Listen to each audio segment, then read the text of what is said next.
What a pleasure it is to be joined by three-time winner of legendary Roth and new world record holder Magnus Ditlev. Magnus, how are you?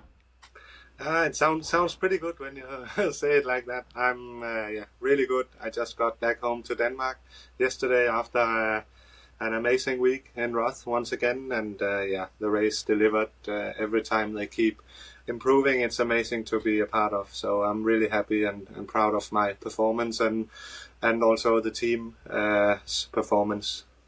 And speaking of the team, actually, I talked to Jens Petersen-Bach and also your good friend Kasper, and they are actually joining this video. So we are going to edit a little bit in after our conversation here. But now, first of all, let's focus on the events of the day. Look, if we talk a little bit about before the race or the days prior, I think the way you looked, the way I could see your muscles, your cheeks, you looked fit like I've never seen before. Was it also the way you felt? Did you have great confidence going into the race? Yeah, I had I don't think I've ever been as fit as I am at the moment. When I got back from altitude, we did the test afterwards, and it was amazing improvement from that. And then obviously when you are in the altitude camp, you don't really notice it because everything is quite a struggle when you live as high as we did. But when I got back home to Denmark to sea level, and we kind of saw the numbers I was able to produce in the last specific sessions, I think we all knew that there was a possibility of doing even better than last year, but still you have to put it all together and also avoid getting to, like, the week in Roth is so difficult and demanding in itself if you even remove the race. So there is so much stuff going on. So it's also, we knew that the shape was like in a different league than what it has been before, but from there and then actually performing on race day is probably the most difficult part for me, at least. Exactly, yeah, but even though you won two times before, a lot of the press or media before the race was about this new Adidas super shoe, about maybe Thomas Rodriguez going head to head against Patrick Lange. So did you actually feel that you could avoid a little bit of the heat going in as a natural favorite, with the attention switching a little bit maybe? Yeah, but then Thomas, he pulled out like a week before the race, so then Yeah. it was kind of between Patrick and I, and Patrick was really adamant that he wanted to break the 2:30s record, but for me, I knew that if I just did what I had done the past 2 years, even if he ran a 2:25, he would still, the past 2 years, I don't think he would have caught me. So I knew that if I managed to do my own race and get away on the bike like I have done the past 2 years, then he would have to run really quickly, and I would probably have to make some mistakes on my part if he needed to catch me. So, but Exactly. then, it's still, one thing is to know that the odds are good, but delivering is of course another thing. Exactly. I know a lot of you pro guys in Roth have homestay families. So your routine before going down to the water, going down to your bike, 5 a.m. in the morning, is everything really strict, or is it more, to be as loose as possible? Can you maybe talk about that a little bit?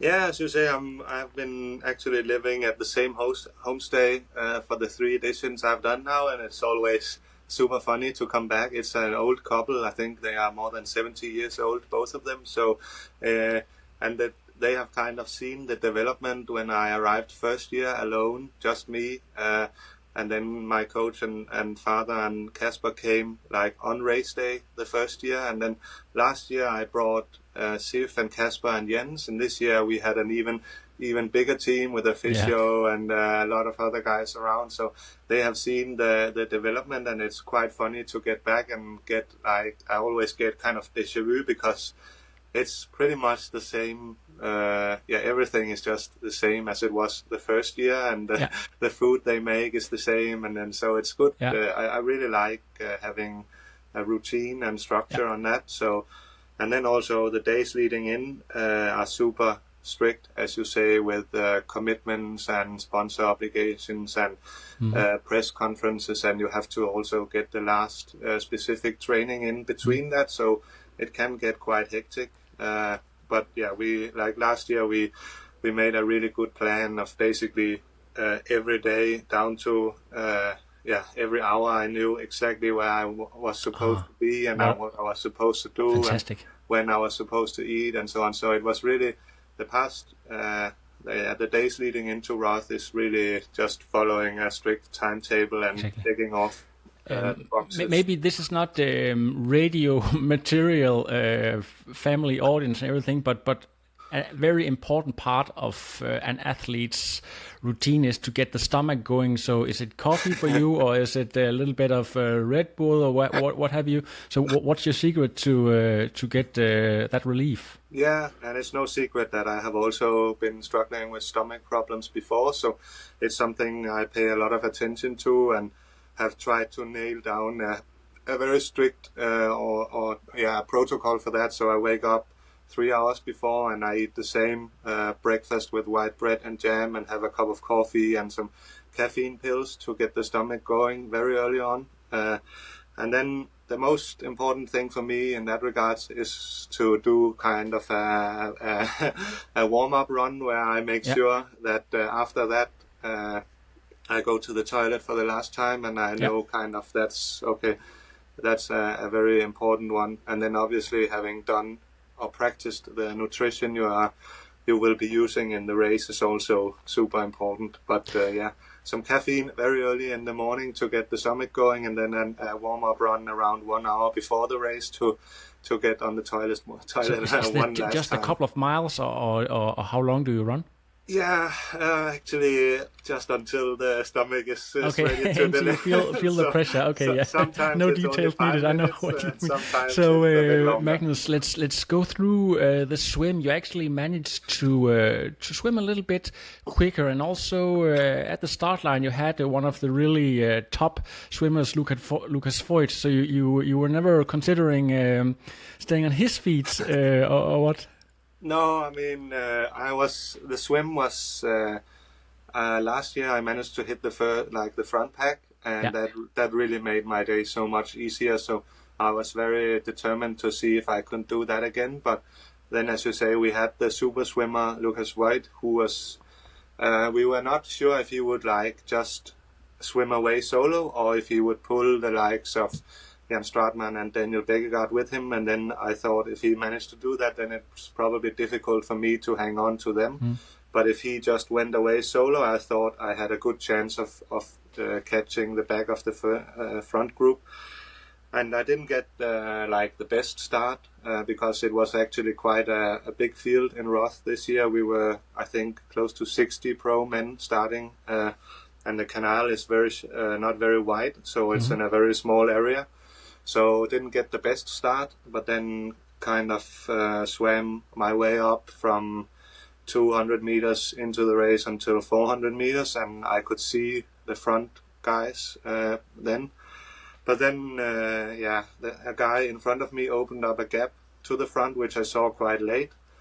But I also saw that Rudy von Berg was just beside me, and he also saw that we were about to get dropped. So he put in a huge acceleration.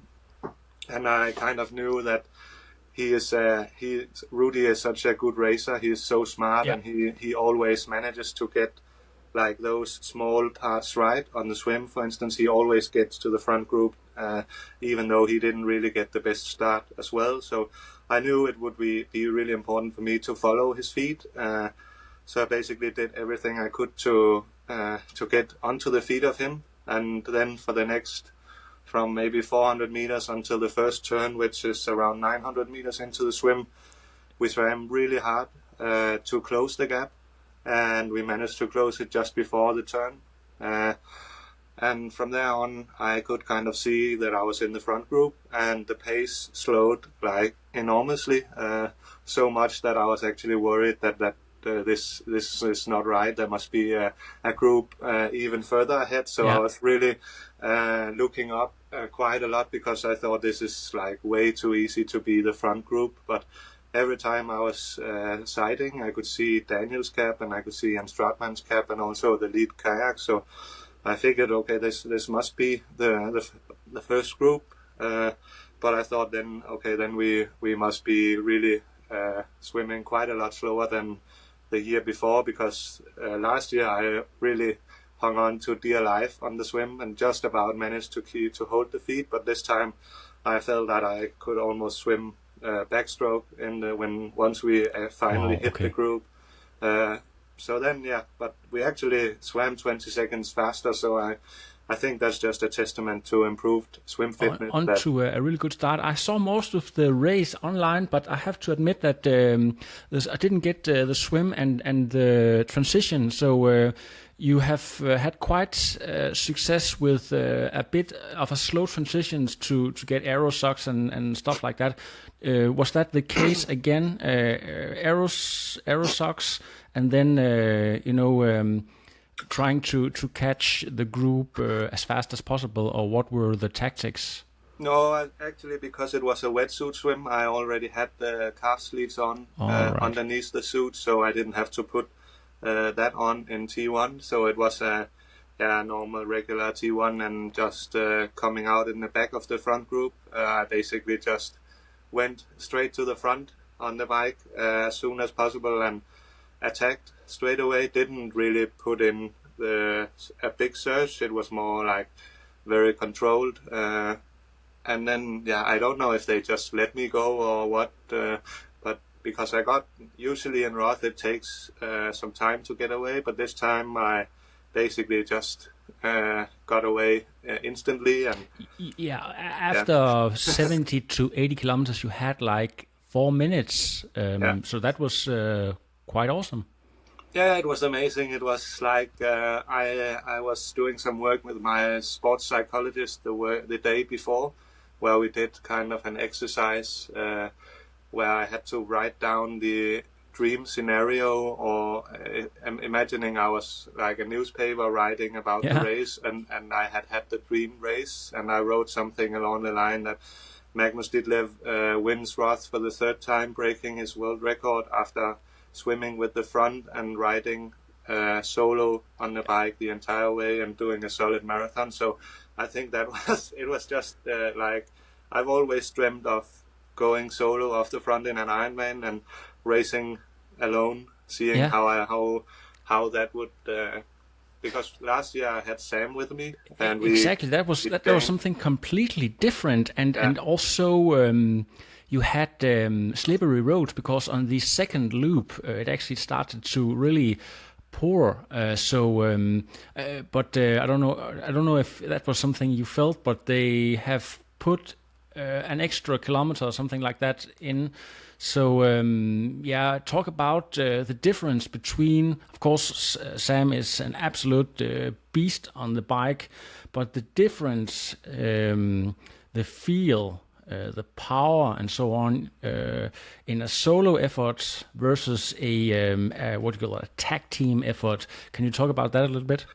Yeah, I think it's definitely the best bike performance on an Ironman for me so far.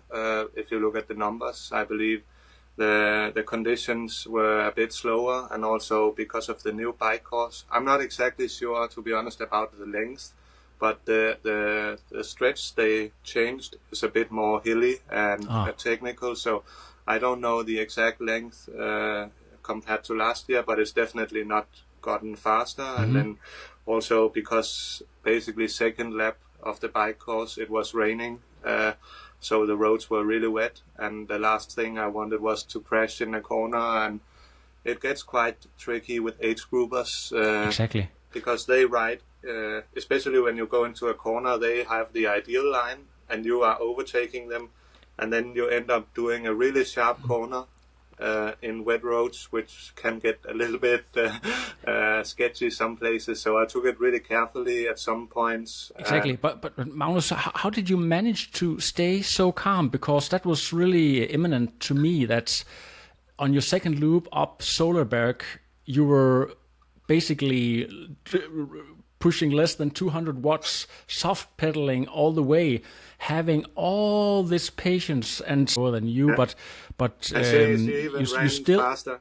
Sorry? She did the last 10K. I think she ran faster than me.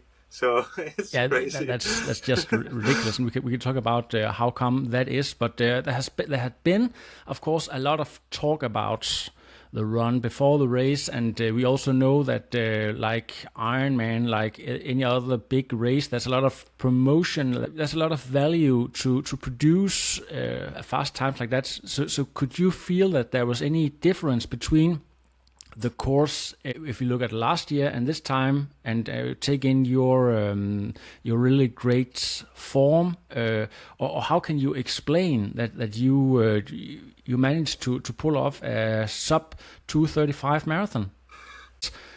In contradiction to this, we hear that shortly after this that Daniel Bækkegård had a crash.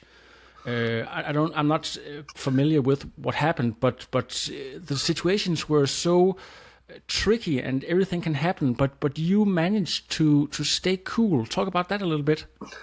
Yeah, I mean, it was to be honest, when I got away on the bike, I kind of knew that this and the feelings I had out on the course, I knew that this was going to be a really, really good day.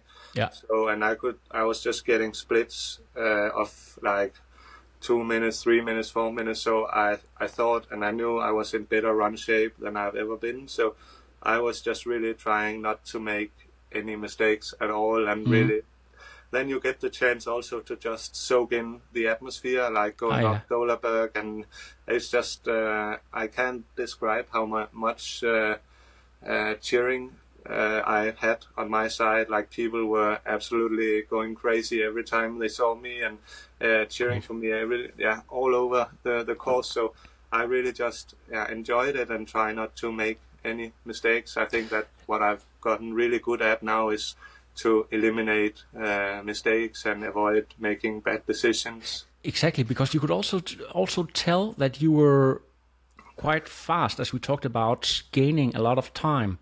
But it was like when we got into the second half on the second loop that they were actually gaining a little bit, not much, but maybe 20 to 30 seconds again. So that was you that, okay, I got this. Don't do any mistakes. Yeah, I was actually a little bit surprised that they gained some time on me when I got that split, because I think I kept the same power. I just, like, into the corners, I took it very carefully and so on. But I think it was Rudy that put in a huge lead there, and he's really good technically, also very experienced in wet weather. So I think maybe they have gained some time because of the conditions of the wet roads and so on. But yeah, then I took some time back on the last 20Ks again. Yeah, because that's the flat part, and that's where you're really outstanding. That's true. Also, quite fun to see the international coverage of the race with another expert, Sebi, talking about that and his numbers compared to yours. And they said, well, there's no way. I think Magnus, he is 50 to 100 watts higher than me. So that was quite fun. Magnus, the run part is really what made this race so special, not only for you, but also for Anna Haug, who was spectacular. Actually, she had the second fastest run split of all, only 3 minutes or something like that. Slow. Yeah, I think a big factor is for sure the temperature, which was much cooler this year. But yeah.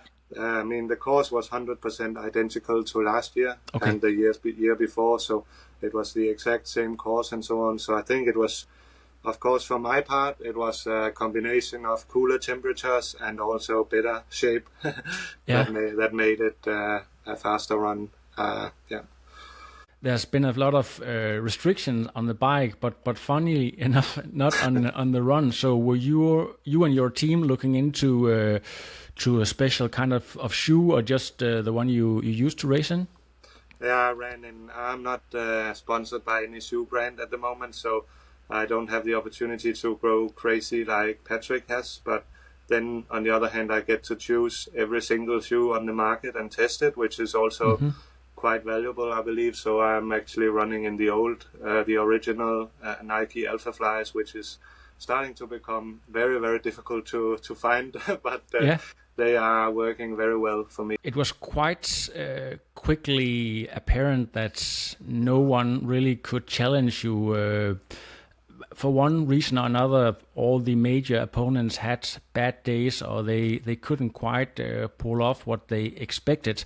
So you were basically racing your virtual self from last year. Were you aware of your position? Because, of course, you had this dream goal about breaking your own record. Yeah, I mean, someone told me in transition that I was around 2 minutes behind.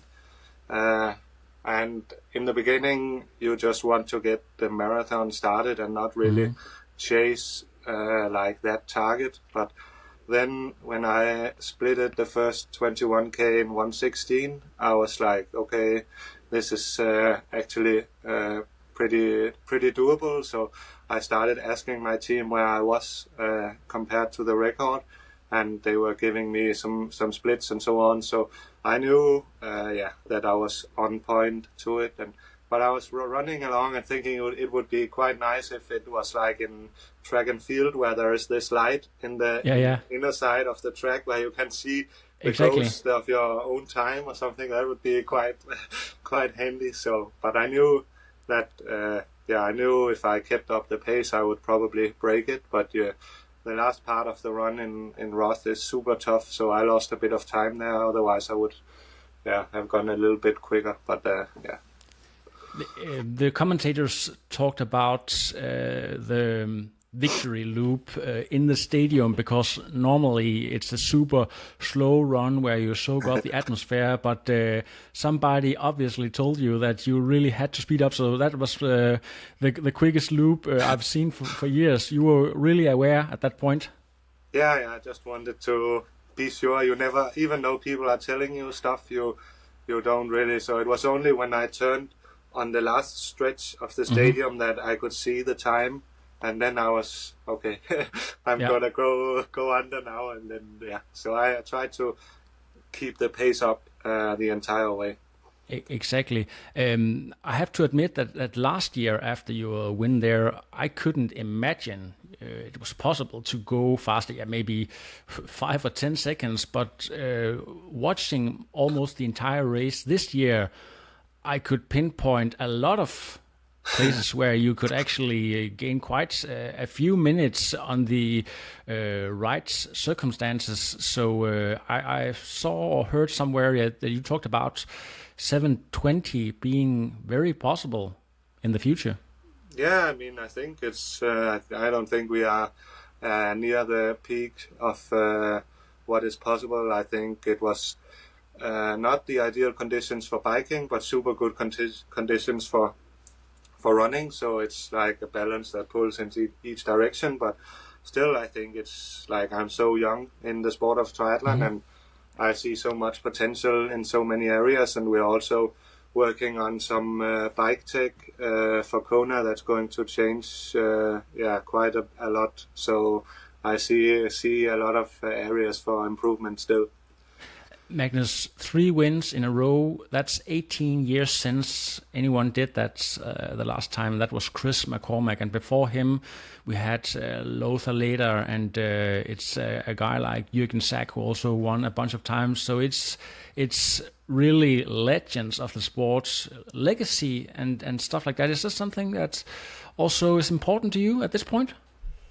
No, I mean, I wasn't aware of how many times Lothar and Chris McCormack had won, so I was made aware of that. But so it's not something I read about or go into. Okay. I tried myself just to improve and focus on getting the best out of myself, motivating my team and improving all over the place. So I'm focused more on that part and not really the legacy or so and so on.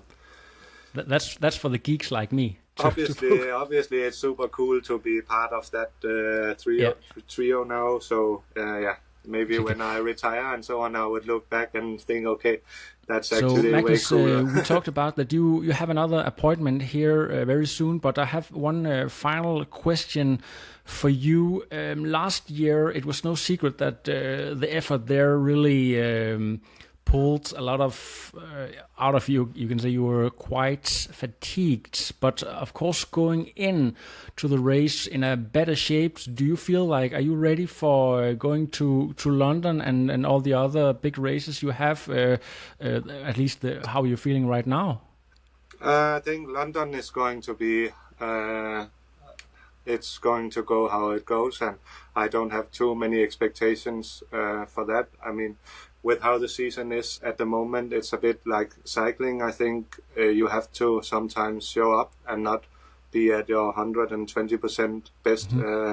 So that's, you just have to accept that. And so I still think I will be competitive in London, but if it's not the greatest race I've done, I'm okay with that. And then the good thing is now after London, I have like 3 months of no racing before I will race in Kona. So that's how we prepared the season, is to have a very, very big block for Kona. And there is even more time between Roth and Kona than there was between Roth and Nice last year. I believe it's almost a month. So that should give me very good preparations. I think I'm probably the only guy that's not going to race anything between London and Kona, so I think the way we planned it so far is pretty good.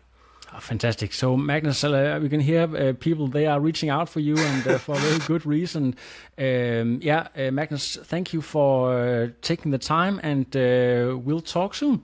Thank you for having me. Yeah. See you. See you. From my little chat with Magnus, I have none other than one of his best mates, Kasper Petersen, on. Kasper, you, as Magnus, arrived to Denmark yesterday, I believe. What a weekend.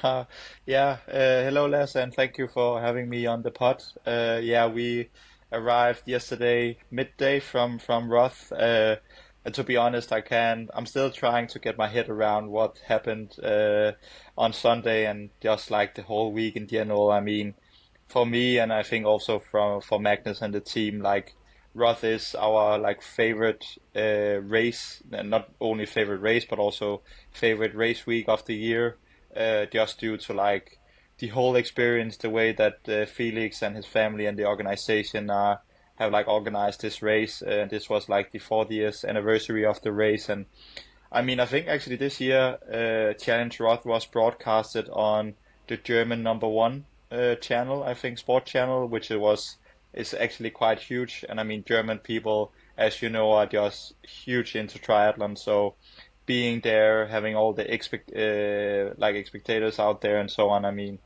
it's something truly unique. And I think it will maybe take a few weeks for us and me to like kind of sink in what happened. If you browse through social media, you can see that every athletes, like it's Jan Frodeno in the commentary, it's Mark Allen reposting on his wall.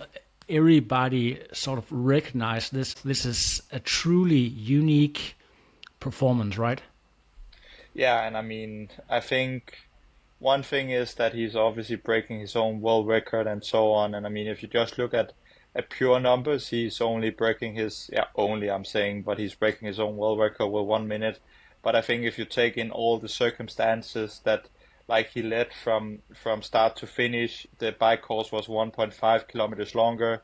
He was riding solo last year. He obviously raced with Sam Laidlaw on the bike, and they were able to like share turns over the course. It was more hot conditions, which eventually also will make you go faster on the bike. Then we also had the wet conditions on the second loop of the bike course, which eventually means that you are being more careful in the corners when you're overtaking the age group and so on. So taking all these things into like circumstances, I think like it's not only like breaking his own world record with 1 minute, it's really like a big improvement from last year, which I think when you're thinking about it, that's quite insane. As when we were talking last year, that we were saying, okay, this is the overall like best performance ever, and now he's Yeah, kind of destroying his own time. exactly. And you sort of have the feeling that you can find places like the one time on the second loop up Solarberg where he's soft pedaling. You can easily find places where he can next time cut off 1 to 2 minutes. Yeah, I mean, and I think he actually said it quite well himself on the post-race press conference, whereas he was asked if he was thinking that he was able to outperform himself like next year or the years to come, and he was pretty confident in saying, "Yeah, I can pinpoint a lot of things." I mean, under the circumstances at within the level that Magnus has now, then obviously yesterday or Sunday was like the best possible performance he could do on race day. But I mean, if we look years ahead, I mean, we just saw Anna Haug, 41 years of age, like Yeah. she is 15 years older than Magnus, and Magnus's training age is still really low. So I mean, if you take from now and 15 years ahead, if Magnus can just keep improving his level, I can't see why we can't go sub 7 in the years to come. And I Yeah, know it's for some it might sound arrogant and so on, but I think if you're not looking at it that way, you are being too narrow-minded. And I think that's also why obviously Magnus is the best in the world, but also why we have the best people in the team, and like just the whole way that our team is operating is that we are not seeing any limits. And I think if you're doing that, you're already one step behind. it's not just been an upwards curve all the way. There has been some bumps on the way, but maybe talk a little bit about the month leading into and when you could begin to see that this is far beyond what we have seen before in performance, attitude, everything going into this huge thing we saw Sunday. I mean, maybe actually it's better to talk about even like before Miami, because I think this whole winter has really been like the perfect build, and I think with the level that triathlon is on now, like it's become so much more professional, and that was also why like we actually had maybe a more like decompressed start to the season, in terms of that we knew that okay, you cannot just be in peak form come March, because now you have the T100 series, you have the Pro Series, Challenge Roth, Kona, Hawaii, and so on. So like if you are already at your peak fitness in February, March, you will not be able to sustain that physically and mentally all the way to Kona, which obviously is a huge goal of ours for the season. So we actually had like a fairly conservatively way of building the season. So we had a lot of base work in the winter period. Him and Coach Jens really have worked a lot of the details, especially on his swim, which eventually also was showcased in Roth. So yeah, I mean, it was really not a surprise, I would say, but we were just really happy about how well Magnus performed in Miami, because we knew that there was so much more to come. And honestly, from Miami, we have basically just built upon that level he had there. Then, of course, we had, unfortunately, like episode in Singapore where he crashed, and I think this is maybe actually one of the things that made us being even more precise in our lead up to Roth, because what happened in Singapore, like I was there with Magnus, and I mean, sometimes people forget that whenever they are watching Challenge Roth for over 7 hours this last Sunday, they are just looking at how like easy it looks, and that Magnus is just purely like running like in control all the way to the finish line. But sometimes people forget that there is so many sacrifices that one needs to go through before this race, and like obviously the thing that happened in Singapore, I mean, I was there with him for the whole week, and even though it might have looked from the outside that it really wasn't something that took its toll on him, because he was, as the good person Magnus is, he was available for interviews. He was even commentating the race and so on. And I mean, being one of the favorites to win in Singapore, and Yeah. then all of a sudden being sidelined, and being the one commentating on other performances, it might seem easy, but in that place Magnus was in, it was for sure not easy. And I remember when the day at the men's race, when we were about to go down to the start line for the Singapore race, and he needed to do interviews and commentating the race and so on, he was really like to me, I really don't want to do this. I feel like it's embarrassing and I just want to go home. But Yeah. we kind of agreed to the fact that we needed to see this as a motivation and being even more like sharp on the things. For instance, I mean, not to say that it was Magnus's own fault that he had a crash, but I mean, taking into consideration that it was so humid and hot and you can easily slip and so on, I mean, we should maybe just have let him stay indoor riding on the trainer going into the race. And I mean, I think we just used Singapore as a huge motivation to really like, okay, take a deep breath, look at all the things we maybe need to improve upon. And then like the team and Magnus has really just built from there, and then obviously going to altitude camp where Yeah. he could kind of settle in from all the stress that has happened in Singapore and just like really focusing on his training up in high altitude, being on himself and just getting in the work. And then when he come down from altitude, it was really just about like fine tuning small little things before Roth. Interesting. If we look at some of the high performance during the last 5 or 6 years, of course, Gustav Iden and Blumenfeld are two of the names that pops up, and they are famous for really going 110% in or buy in on a project. Would you say that Magnus is better than other people at committing to this? I think he might be better to it than other people, but I think it's also like some people might think that, okay, if they just replicated the way Magnus does things, that they will be just as good as him. But I think that's also the beautiful thing about our sport, is that like everyone has their own path to success.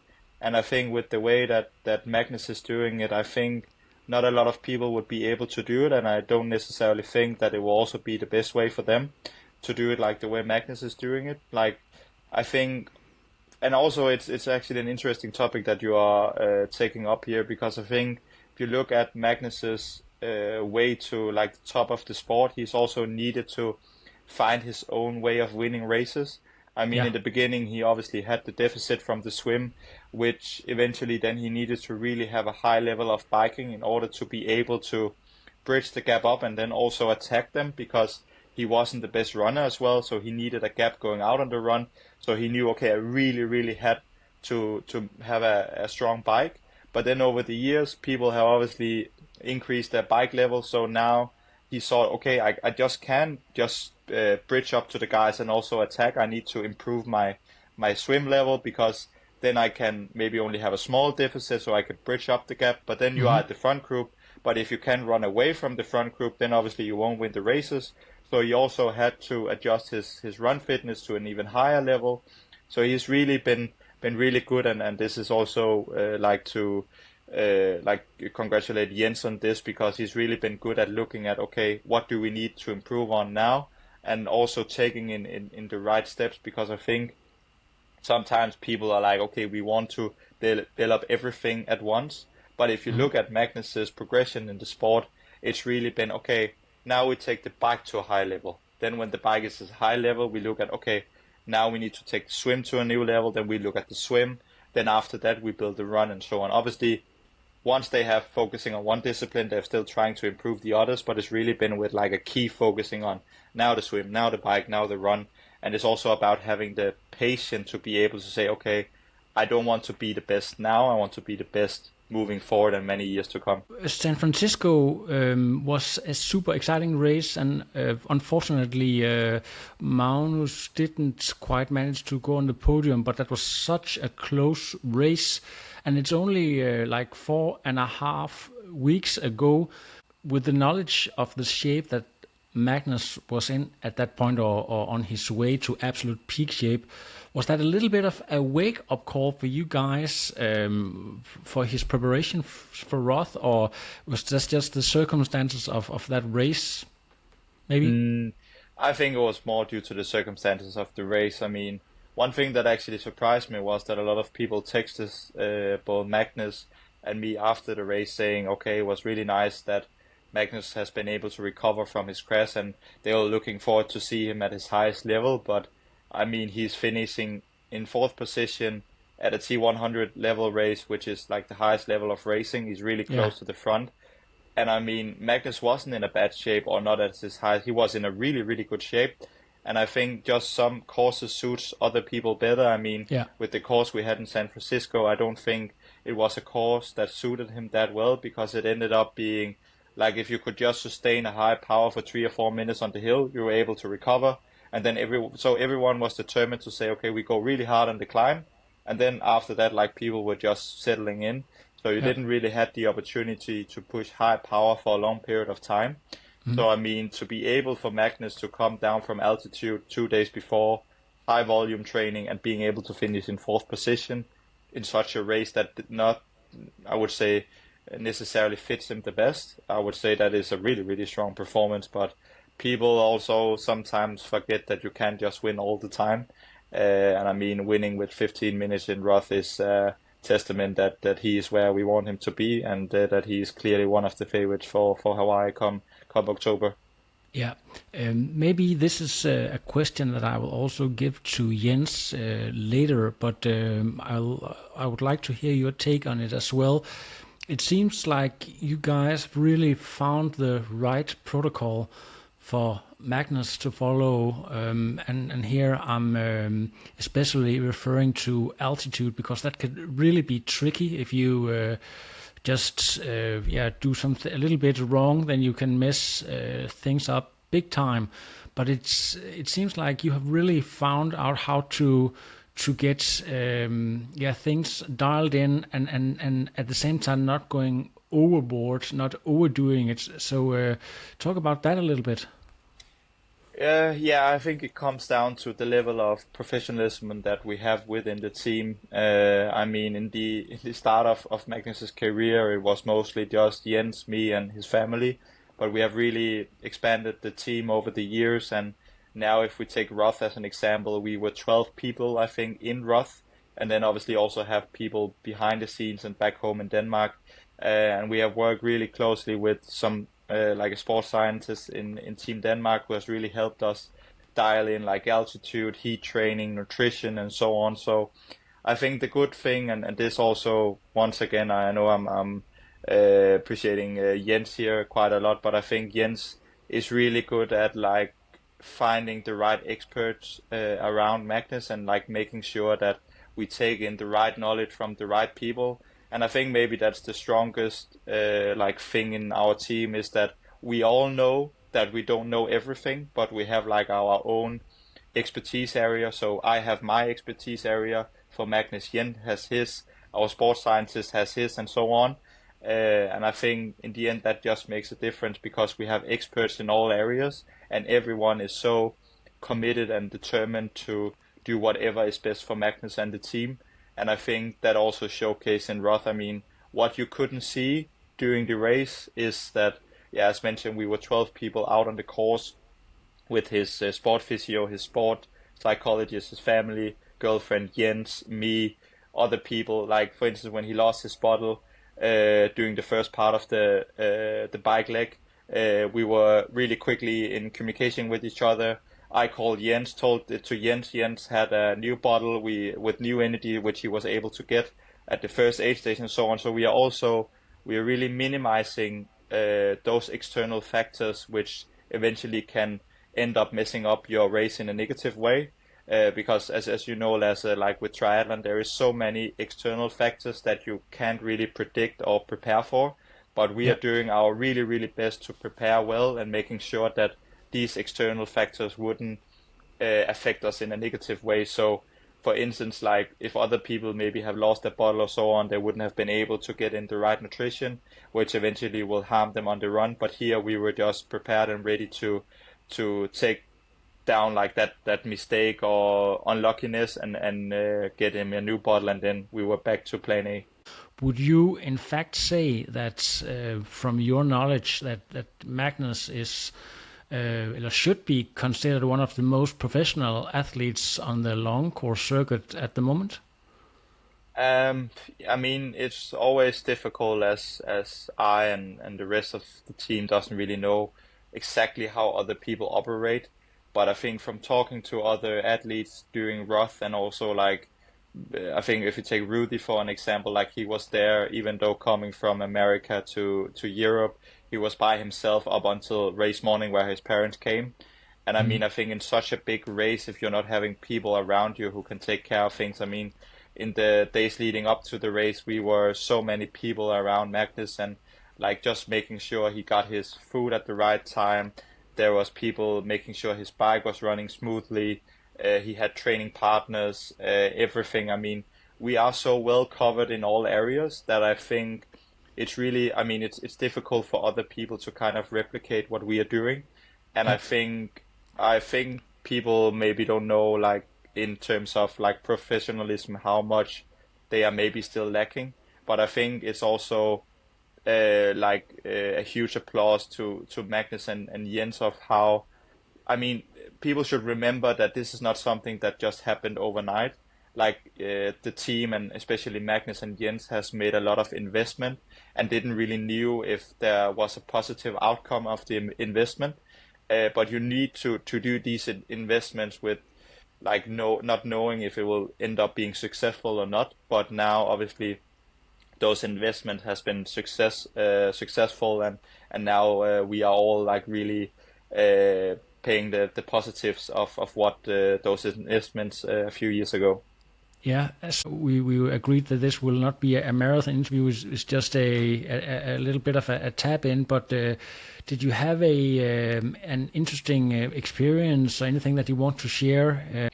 No, honestly, by the end of this podcast, I just want to really say thank you to everyone within the team, but also like sponsors, people who are following us. I mean, there Yeah, was so many people coming to us in race week and texting us beforehand and after the race and congratulate us on the performance. And I think this is just something that makes it even more special. And sometimes I know we can maybe seem that we are really busy and so on, but we really appreciate everyone who is congratulating us, and it just yeah. makes us even more motivated. So just want to say thank you, to be honest.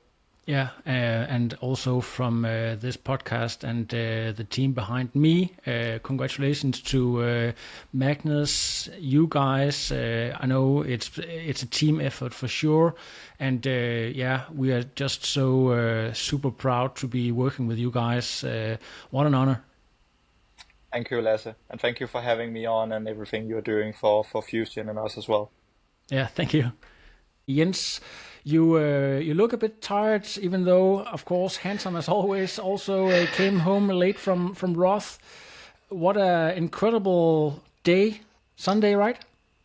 Yeah, that was the day just went like how we couldn't have imagined it from the beginning. So there was like everything went according to plan. So it's just like a perfect day. As a coach working so close with Magnus, were you even more exhausted at him as he reached the finish line after being, really on the spot all day? It almost looked like I was more exhausted than he was, but I still think he was he was tired the last like 5-7 Ks. I think he had to push hard. We thought, or looking from the outside, people thought, okay, 2023, that was really a peak moment. Can he go any faster than this? And then we see him perform on an even higher level. So if we said that last year that was world class, is there any words in the vocabulary to describe what we saw Sunday?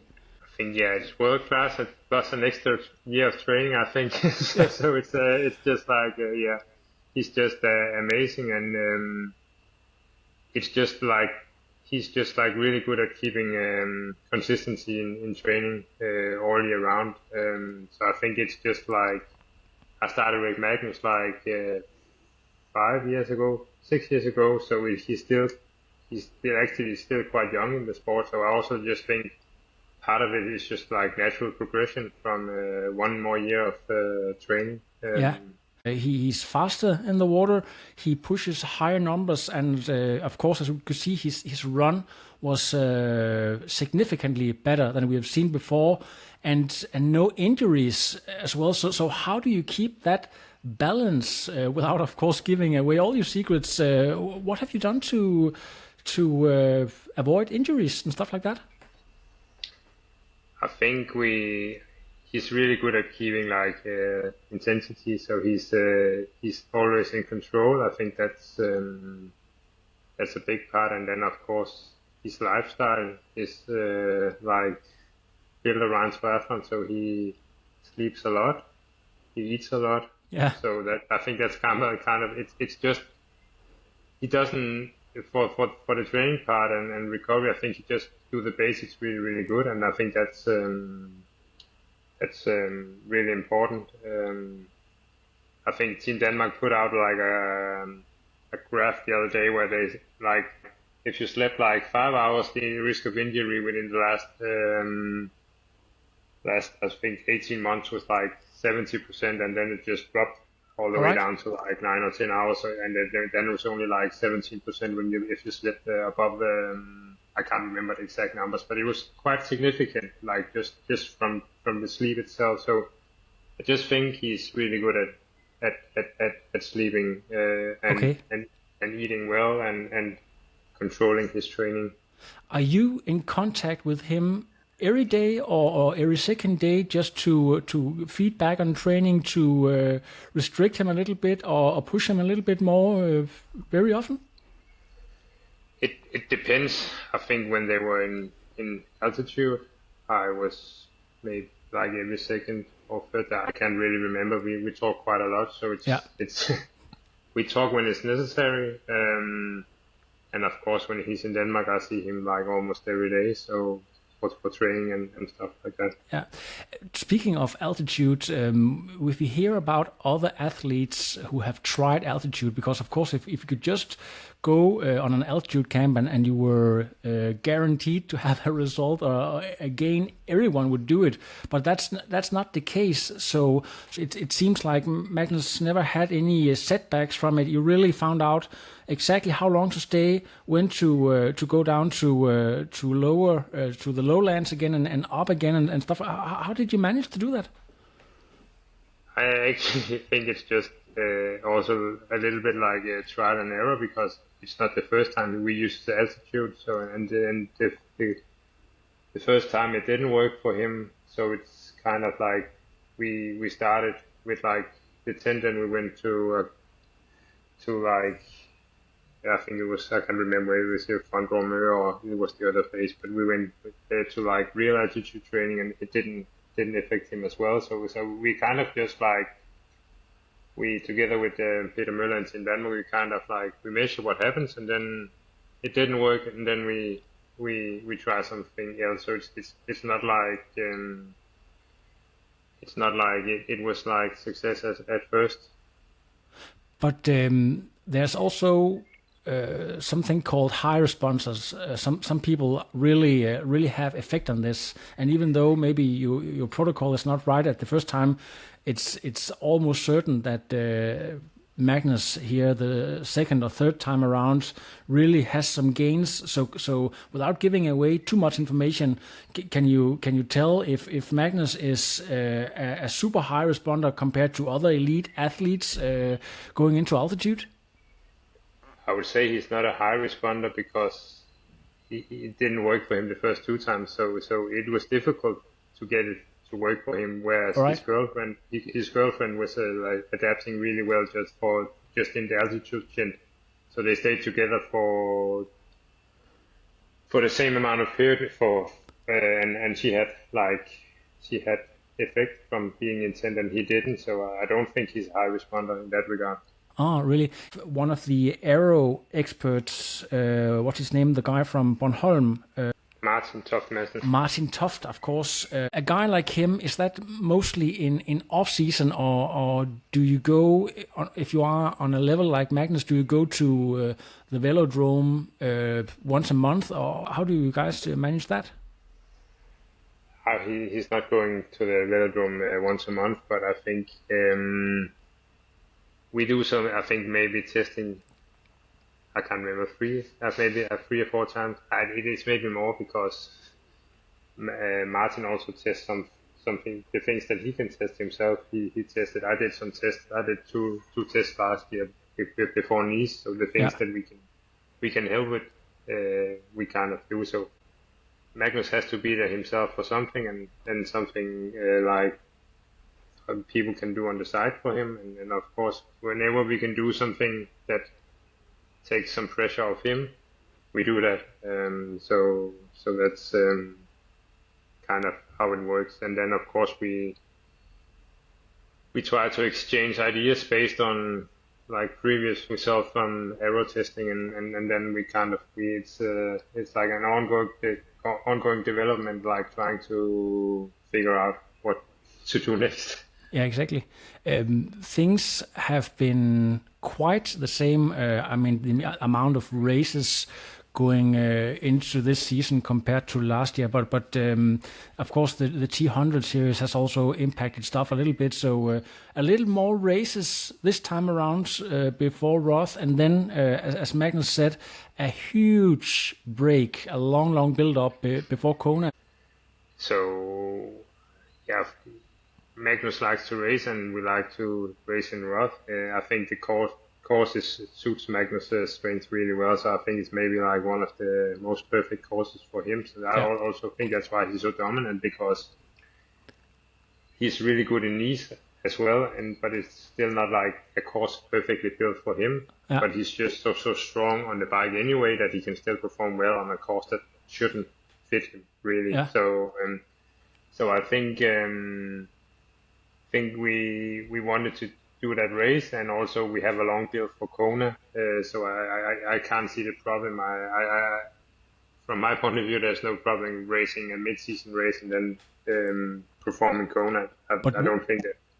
But Jens, would you say that Magnus, because he is such a big unit, would also need this long periods of time to really prepare and adapt for heat and so on to really go 100% for the win, compared to, for instance, if the World Championship were in Roth, that maybe suits him a bit more naturally? I